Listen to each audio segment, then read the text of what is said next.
Muy buenas noches para todos ustedes. Es un privilegio enorme estar ya con el Noticiero Internacional EcoTV desde la capital salvadoreña. Estaremos aquí hasta las 9 de la noche aproximadamente, llevando 30 minutos del Noticiero Internacional EcoTV, cortesía de inmobiliariacelaya.com, la empresa que usted compra a su casa en Los Ángeles y la paga aquí en El Salvador.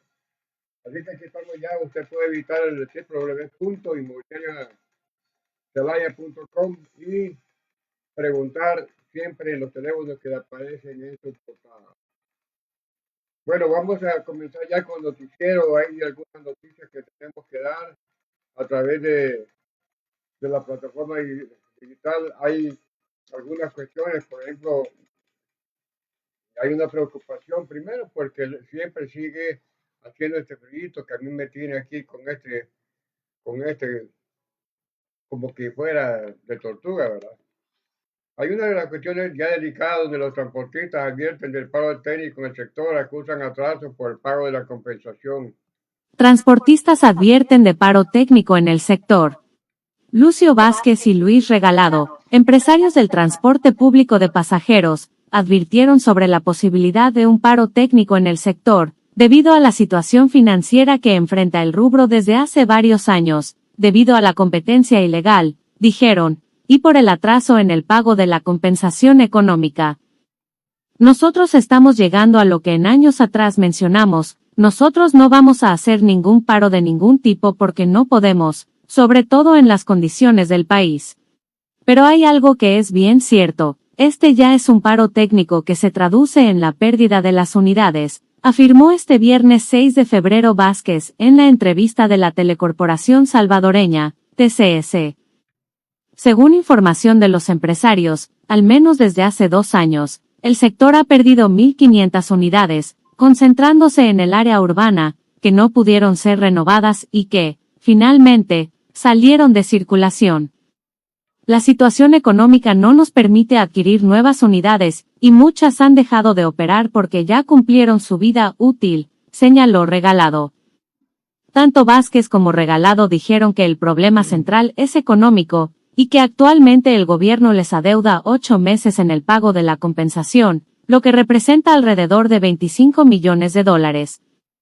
Son prácticamente $25 millones que, si nos los entregasen ahora, ya no tienen el mismo valor que si nos los hubieran entregado hace 8 meses, expresó, al explicar que los retrasos han generado deudas con proveedores y costos adicionales por intereses. Los transportistas también señalaron que la tarifa del transporte urbano se mantiene congelada desde hace más de 2 décadas. Tenemos un congelamiento de la tarifa de 22 años, y una compensación. Vamos a ver acá que se nos frizó la información. Vamos a llegar acá, por favor. Permítanme un momentito. Vamos a volver acá. Vamos a volver acá. Transporte y representantes de la población. Formemos una mesa de verdadero diálogo y solución, no solo para ir a tomar café, sino para discutir alternativas viables, manifestó Regalado, al subrayar que el objetivo es encontrar una salida que permita garantizar la continuidad del servicio. Los voceros insistieron que, de no atenderse los problemas estructurales y los atrasos en los pagos, el sector podría verse obligado a un paro técnico, al asegurar que las condiciones actuales dificultan mantener la operación regular del transporte público en el país. El miércoles 4 de febrero, la prensa gráfica envió un correo electrónico a la Unidad de Comunicaciones del Ministerio de Obras Públicas, MOP, para solicitar una postura sobre el atraso en el pago de la compensación, pero al momento se continúa a la espera de una respuesta. Bueno, así las situaciones, señores, recordar que ese es un tema bien sensible y en el editorial de ahora nos hubiera gustado dedicarle esto, pero en realidad estamos yéndonos así sin tocar los editoriales, pero vamos a regresar a los editoriales para darle más sazón al noticiero. Entre otras las cuestiones que también yo les quiero llevar, ya hay algunas cuestiones bien delicadas donde también ya Norman Quijano, la sala la sala de lo penal confirma la condena para Norman Quijano y la defensa presentará un recurso de casación. Eso ya lo tenían planificado ellos, que así iba a pasar. Entonces vamos, como una nota de orden público, vamos a darla en este momento. Sala de lo Penal confirma condena para Norman Quijano. Defensa presentará recurso de casación. La Sala de lo Penal de la Corte Suprema de Justicia, CSJ, confirmó la condena de 13 años y 4 meses de prisión contra Norman Quijano, expresidente de la Asamblea Legislativa y ex candidato presidencial por el partido Arena. Quijano fue condenado por fraude electoral y agrupaciones ilícitas, después que una Cámara de lo Penal consideró que habían pruebas suficientes de que negoció con pandillas a cambio de votos durante las elecciones presidenciales de 2014. El exdiputado no estaba en el país al momento de su condena, en 2024, pero el 26 de enero de 2026 fue deportado desde Estados Unidos y entregado a las autoridades salvadoreñas, que lo llevaron al Centro Penal La Esperanza, más conocido como Mariona. Sus abogados defensores habían presentado un recurso de apelación ante la Sala de lo Penal, y habían pedido que se anulara la condena o se repitiera el juicio, pero los magistrados de esta instancia no avalaron ninguna de esas peticiones, y confirmaron la pena impuesta por la Cámara. Los defensores confirmaron este 6 de febrero de 2026 a la prensa gráfica que presentarán una casación, un recurso que busca impugnar la sentencia ya emitida, y que debe ser analizado por los magistrados de la Corte Plena de la Corte Suprema de Justicia, CSJ, exceptuando a los de la Sala de lo Penal, que ya conocieron sobre el tema. La Fiscalía salvadoreña confirmó en sus redes sociales que Quijano seguirá detenido en Mariona mientras tanto. Combate a la corrupción, la @FGR-SV ha recibido la confirmación de condena de más de 13 años de cárcel, impuesta a Norman Quijano por los delitos de agrupaciones ilícitas y fraude electoral. La condena fue impuesta por la Cámara Segunda de lo Penal de San Salvador, en el año. pic.twitter.com/axxcrims3, Fiscalía General de la República El Salvador, @FGR-SV, February 5, 2026. La defensa de Quijano también dijo a este medio que la Cámara Segunda de lo Penal de la Primera Sección del Centro ha ordenado una evaluación médica para el ex político, la cual debe ser realizada por expertos del Instituto de Medicina Legal en los próximos días. Qué bueno, primero por el estado de salud de Norman y por la otra también, que si la sala la Corte Suprema en pleno ya toman una decisión, eso sería una cuestión, ya sea por humanismo y todo eso. Sin embargo, son cosas que ellos lo van a terminar dirimiendo y que sigan haciendo la labor en aras de que por la salud de Norman también que tenga un poquito más de beneficios con relación a este tema. Así es de que, y en lo particular, yo les quiero dar las gracias a todos ustedes que me permiten llegar aquí, cortesía de Inmobiliaria Celaya, expertos en bienes raíces en El Salvador. Desde Estados Unidos usted puede comprar su casa y aquí pues vamos a ver que usted también pueda tener su casita. Hay una cuestión de los estafadores que a veces uno confía en gente y los estafadores son bien audaces. Entonces, hay un tema donde así cayó un salvadoreño en una red de estafas desde Colombia. Vamos a escuchar la nota para que usted quede debidamente informado y que tiene que tener cuidado, porque ahora hasta le piden que le dé por WhatsApp los números. A veces no hay que, si usted no los conoce, mejor no dé sus números, no sabe. Así cayó un salvadoreño en una red de estafas desde Colombia. Todo comenzó en enero de 2025, cuando Julio, un joven de 20 años residente en una zona rural de Santa Ana, se inscribió en un anuncio de Facebook que ofrecía trabajo vendiendo productos desde casa, bajo la promesa de ganar una comisión. Durante la capacitación virtual, los reclutadores, quienes se identificaron como extranjeros de nacionalidad colombiana, convencieron al joven y a otros participantes de proporcionar datos personales, incluidas sus cuentas bancarias para recibir los pagos de los clientes. Les dijeron que el dinero caería en su propia cuenta.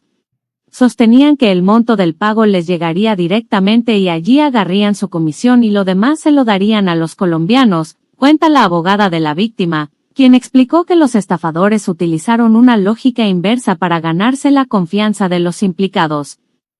Eso, según la abogada, resultó ser un anzuelo muy tentador para personas de escasos recursos en zonas rurales, que buscaban trabajar desde su casa. Así Julio empezó a cumplir con lo pactado. Al inicio recibía depósitos de las ventas de productos que hacía de forma virtual, quedándose con una comisión y transfiriendo mediante Bitcoin el resto a los colombianos. Sin embargo, la realidad golpeó a Julio cuando vio una publicación en Facebook con su rostro, donde un usuario denunciaba: "Esta persona es una estafadora, no le crea porque ya me estafó con $200 por un ventilador que nunca recibí". Al percatarse de que estaba siendo usado, el joven contactó a los sujetos en Colombia, y les advirtió que no les entregaría el último flujo de dinero recibido. La respuesta de los estafadores fue inmediata y violenta. Recibió amenazas por chat, y un pickup gris sin placas llegó a su casa en la zona rural, estacionándose frente a su cerco para intimidarlo. Aterrorizado, Julio acudió a una estación policial para denunciar las amenazas, pero poco después, en febrero de 2025, la misma policía llegó a su casa con una orden de captura por estafa. La policía llegó a su casa y le dijo que tenían una orden de captura porque él era un estafador, y que la supuesta víctima la iba a conocer después, porque estaba en Zacacoyo. Entonces nos fuimos y efectivamente había un señor bien sencillo, que contó que vio un anuncio en Facebook para comprar un artículo de $200 y nunca le fue entregado, relató la abogada. Mientras estaban en la Fiscalía de Zacacoyo, la abogada descubrió que el caso era aún más complicado. Había múltiples denuncias por estafa en contra de Julio. Mediante los fiscales logramos conciliar con la primera víctima, pagándole una cantidad de dinero. Los mismos fiscales reconocieron que Julio también había sido un perjudicado en esa situación, agregó la abogada. No podemos hacer de cuenta que no sabemos nada. En este caso hay que salvar a la víctima y también a él, agregaron los fiscales que los atendieron. Después de eso el joven, con ayuda de familiares en Estados Unidos, logró pagar los $200 para archivar el caso. A pesar de la conciliación, el sistema no dejó de perseguir a Julio. Las denuncias de otras víctimas seguían cayendo y la policía volvió con más órdenes de captura, incluso a su lugar de trabajo.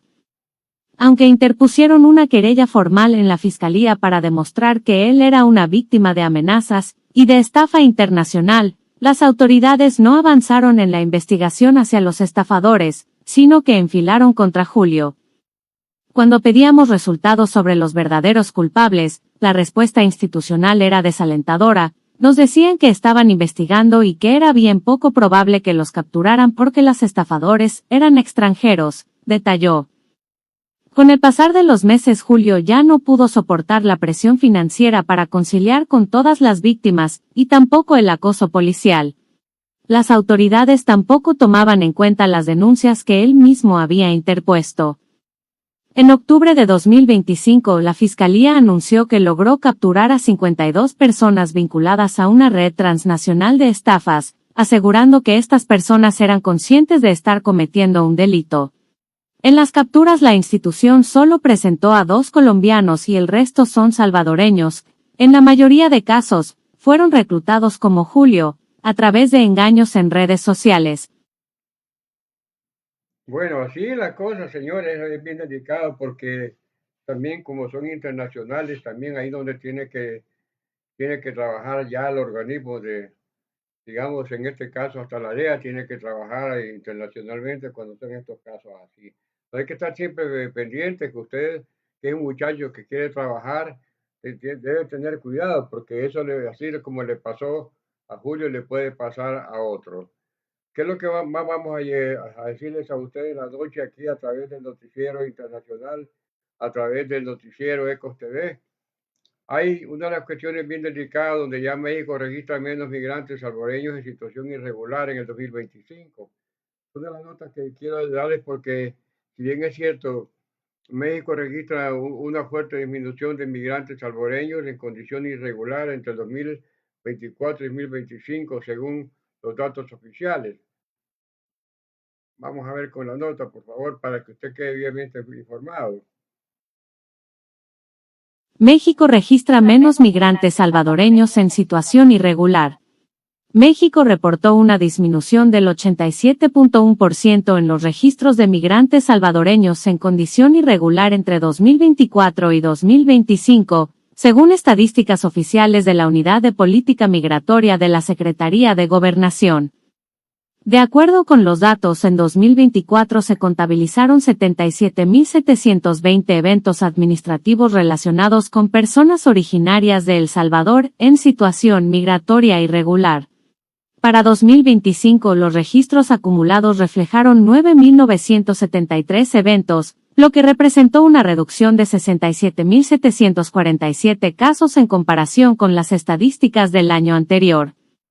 La Unidad de Política Migratoria clasifica estos datos como eventos, categoría que incluye presentaciones o detenciones realizadas por autoridades migratorias. El registro no necesariamente equivale al número total de personas migrantes en tránsito, sino aquellas que fueron identificadas en situación irregular dentro de territorio mexicano para un año específico. Las personas presentadas ante las autoridades migratorias mexicanas por tener una situación irregular de estadía en el país pueden tener distintas resoluciones para sus casos. Una de estas es la deportación. Las estadísticas de la unidad señalan que en 2025, 431 salvadoreños fueron deportados desde ese país. Esto implica también una reducción significativa con respecto a los 442 salvadoreños retornados en 2024, según la misma entidad. Elena Olea, vicedirectora de Alianza Américas, ha señalado que las reducciones abruptas en los registros migratorios están vinculadas a los cambios en políticas y medidas de control, tanto en Estados Unidos como en México, las cuales generan un efecto disuasivo. En el caso mexicano, Olea destaca las restricciones prácticas para solicitar el reconocimiento de la condición de refugiado, así como el despliegue de fuerzas armadas en tareas de control migratorio. Para Olea, estos factores pueden modificar rutas y decisiones de tránsito, pero no eliminan las causas estructurales que impulsan la migración, como el desempleo, el deterioro de condiciones de vida y distintos tipos de violencia. Es que es aquí donde el país tiene que entrar en una fase de generar más fuentes de trabajo y, por ejemplo, por eso preocupa, porque el caso de Julio, que lo acabamos de escuchar, eso es porque no hay otras opciones para trabajar. Y en este caso se van porque no hay fuentes de trabajo. Y si a eso se buscan un trabajo y van a terminar en las condiciones de Julio, es bien complejo. Entonces, es necesario que haya unas políticas. El Estado tiene que tomar cartas en el asunto para, si bien es cierto, el Estado no es un generador de fuentes de trabajo, es generador de políticas públicas para generar las condiciones necesarias en aras de que la empresa privada haga su labor con sus, digamos, menesteres cotidianos de generar fuentes de trabajo en el país.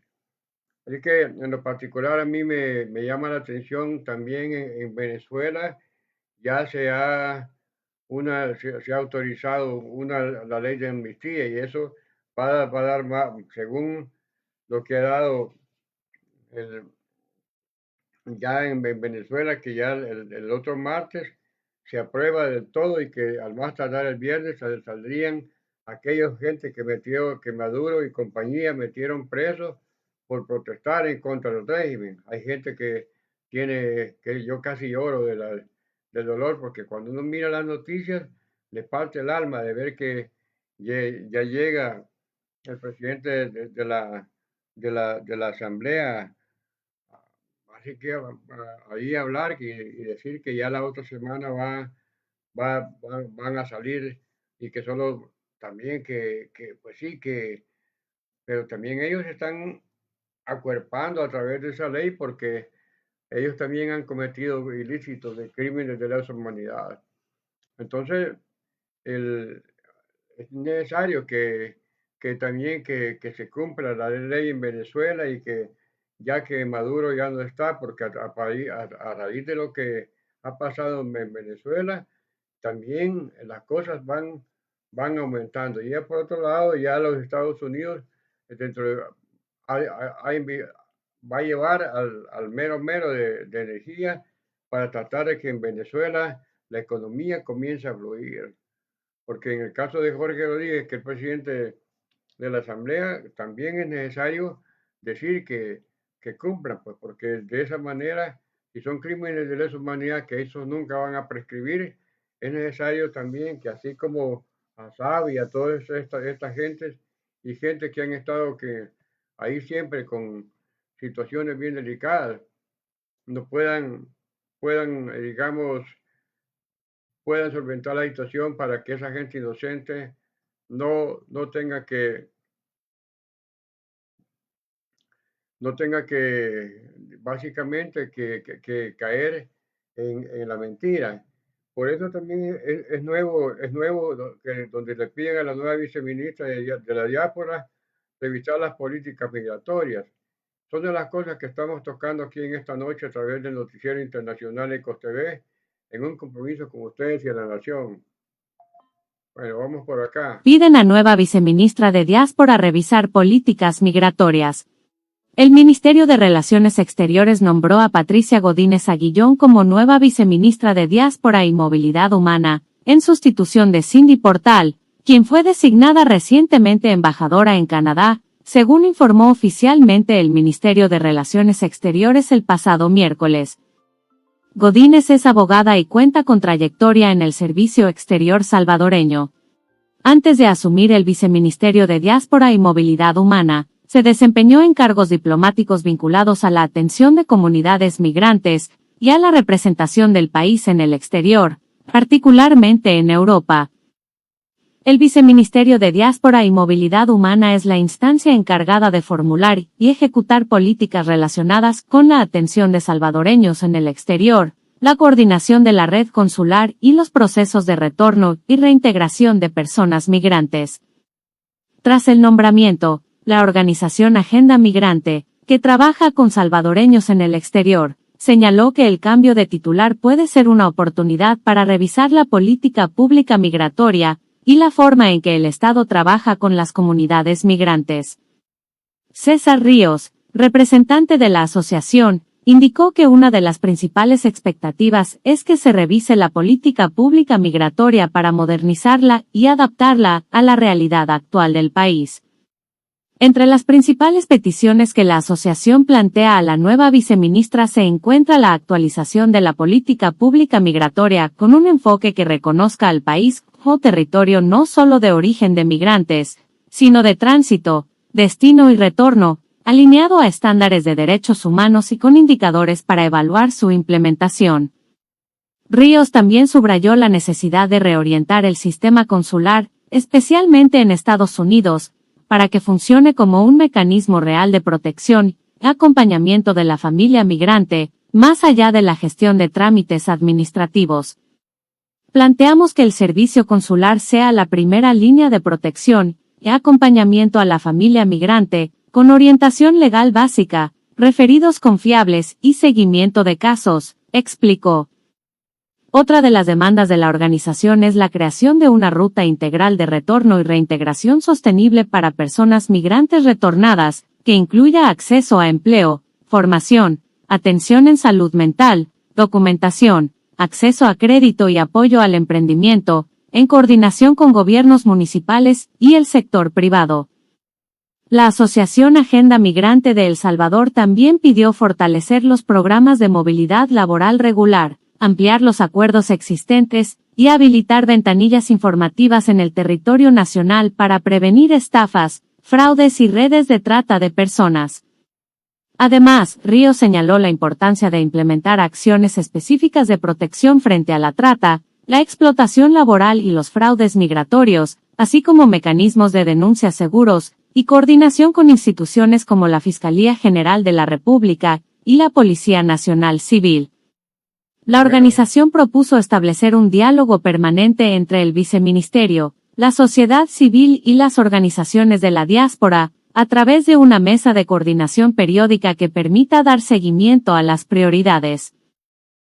Bueno, ahí tiene un buen insumo, porque la realidad es que en esta situación ahí va metido el tema de nuevo, otra vez, las estafas, ¿verdad? Que están siempre a la orden del día. Entonces, hay que poner atención ya que estos son temas que le tienen que caer a la viceministra para que les oiga.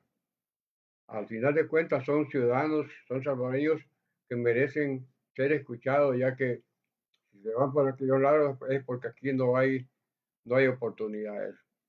Hay ¿qué más me toca venir aquí a esta hora de la noche cuando estamos a 5 minutos de terminar el noticiero internacional de Ecos TV en un compromiso con usted y la nación? Hemos tenido un noticiero bonito y mi modo, pues aquí estamos ya. eh, la otra cosa que tenemos que decirlo, porque hay Italia, Guatemala, Irlanda, los nuevos países a donde los salvadoreños están buscando asilo. Así de que vamos a ver qué lo pasa. Uno de cada 4 empleados públicos entró al gobierno en los últimos 5 años. Vamos a leer esta nota y luego vamos a cerrar con la nota de cuándo entraron esos empleados. Hay que recordar que esto es por cortesía de inmobiliariacelaya.com, la inmobiliaria que usted compra su casa allá y se viene a vivir aquí en una casa segura. También se está buscando algunas propiedades, hay el interés por una bodega grande que la quiere vender. Aquí estamos a la orden. Si usted tiene alguna bodega que la quiera vender, ahí estamos a la orden siempre en el 503 75 52 05 32 como casa, también a la orden suya para que usted pueda comprar, vender o alquilar. Vamos entonces ya con las noticias porque increíble lo que está pasando en el país. Italia, Guatemala e Irlanda, los nuevos países donde salvadoreños buscan asilo. Italia, Guatemala e Irlanda se han convertido en los países donde más ha crecido, en los últimos años, la solicitud de asilo de personas salvadoreñas, según el informe de tendencias presentado en noviembre de 2025 por el Alto Comisionado de las Naciones Unidas para los Refugiados, ACNUR, que evidencia un cambio en los destinos hacia los que se dirigen quienes buscan protección internacional. Entre 2019 y 2024, los 3 países ya mostraban una tendencia al alza. Italia pasó de reportar 1.113 solicitudes de asilo de salvadoreños en 2019 a registrar 2.326, 5 años después. En tanto, las estadísticas presentadas por ACNUR en su último informe, que abarcan de enero a junio de 2025, muestran que la tendencia se mantuvo, incluso superando las de todo el año anterior con 2.757 solicitantes. Guatemala aumentó de 175 solicitudes en 2019 a 567 en 2024.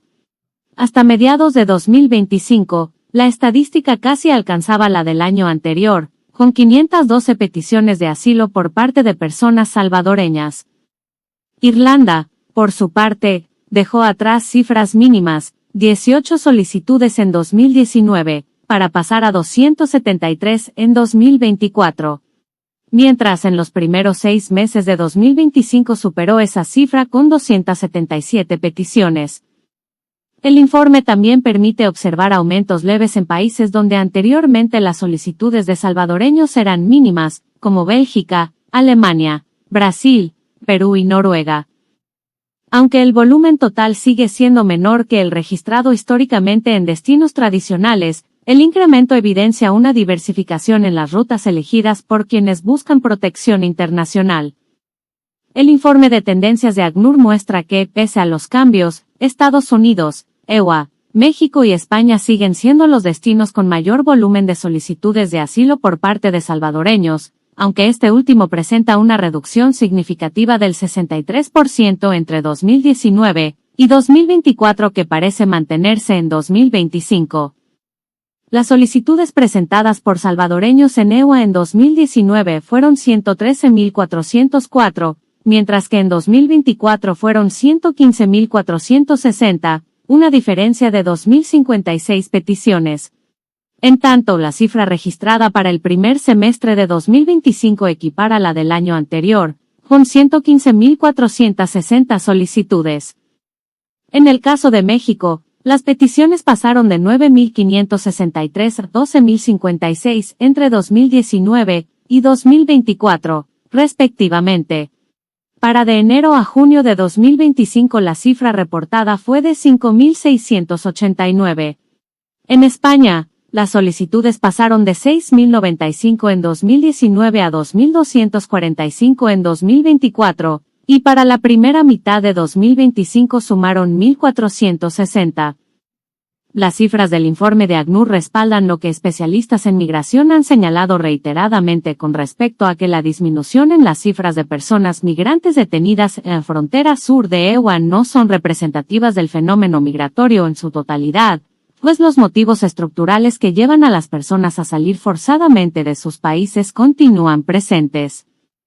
La experta Celia Medrano advierte que puede resultar superficial afirmar que la disminución de registros de detenciones equivale a reducción de flujos migratorios, señala, al advertir que las personas pueden estar reconfigurando rutas o solicitando protección en otros territorios.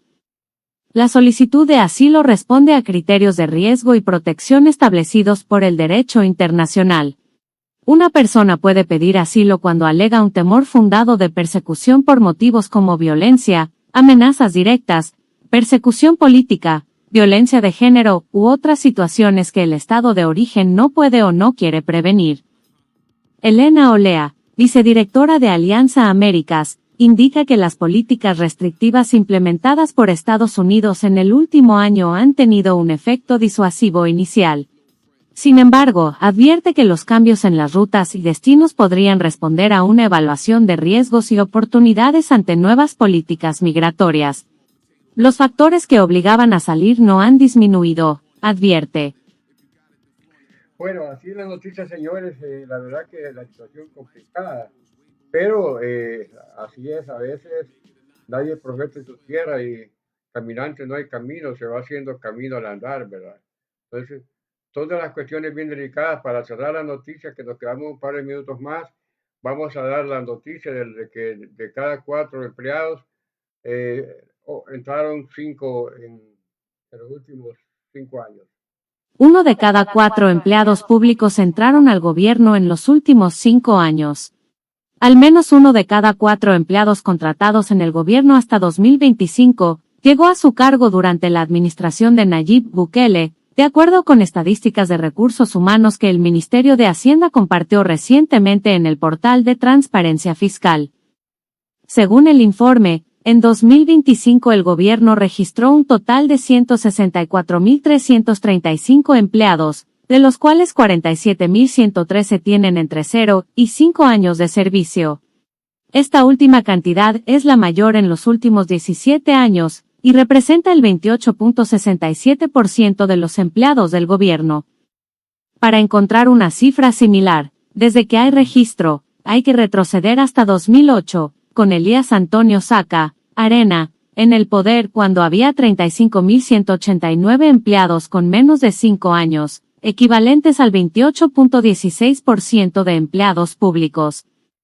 Las cifras presentadas por Hacienda no incluyen a personal contratado en asamblea y órgano judicial, así como tampoco a la Corte de Cuentas, Ministerio de Defensa ni empresas públicas, CEL, ANDA, Lotería y CEPA, por lo que la cifra de contratados y el porcentaje en relación al total podría ser mayor. Hacienda elabora todos los años el referido informe, en el que presenta las cifras de empleados del gobierno a partir de diferentes criterios: género, edad, nivel salarial, nivel educativo y categoría del puesto, o tiempo de servicio. En este último registro, se establecen 6 rangos: empleados de 0 a 5 años, de 6 a 10 años, de 11 a 20, de 21 a 30, de 31 a 35 y de 36 en adelante. La tendencia de las cifras desde 2019, el último año de la gestión de Salvador Sánchez Serén, refleja un incremento elevado de personas contratadas en el primer rango dentro del sector público, mientras que las estadísticas de personal con más tiempo de servicio presentan descensos. Por ejemplo, el año 2019 cerró con 28.128 empleados contratados en los últimos 5 años, un 16.65% de todo el personal de gobierno. En 2025, esta cifra casi se duplicó y llegó a los 47.113. En contraste, hasta 2019, había 140.803 trabajadores con 6 años o más de función pública, mientras que en 2025, se registraron 117.222 personas en ese rango, lo que representa una reducción de 23.581 personas. Sindicalistas y economistas consultados consideran que estas cifras reflejan la contratación de personal afín por parte del partido de gobierno, mientras se hicieron recortes de trabajadores provenientes de administraciones anteriores. Esto explicaría por qué a nivel global, las cifras de empleados de gobierno han variado poco entre 2019 y 2025, pasando de 168.941 al inicio de esta administración y 164.335 al final de su primer periodo, una diferencia de solo 4.606 personas. Sin embargo, los analistas entrevistados también advierten del despido de empleados contratados por esta misma administración. En 2024 el gobierno aplicó recortes masivos de personal previo al acuerdo con el Fondo Monetario Internacional, y la cifra de recién contratados bajó de 45.820 al cierre de 2023 hasta los 41.365 en el siguiente año, aunque de nuevo experimentó un incremento en 2025, cuando cerró en los mencionados 47.113. Lo anterior, según Héctor Rodríguez, del Movimiento de Trabajadores Despedidos, MTD, es un síntoma de esa inestabilidad laboral a la que se enfrentan los empleados públicos durante esta gestión gubernamental, en el sentido de que el descenso de empleados que tenían menos de 5 años laborados en 2024 significa que fueron despedidas personas contratadas en ese mismo quinquenio. Esta nueva generación contratada por Nuevas Ideas no está viendo en el sindicalismo una opción de organización para la defensa de sus derechos. Están aceptando esa precarización de la contratación de sus trabajos, indicó Rodríguez con respecto a las dinámicas de contratación actuales. El sindicalista ejemplificó lo anterior con las denuncias hechas por personal del sistema de salud.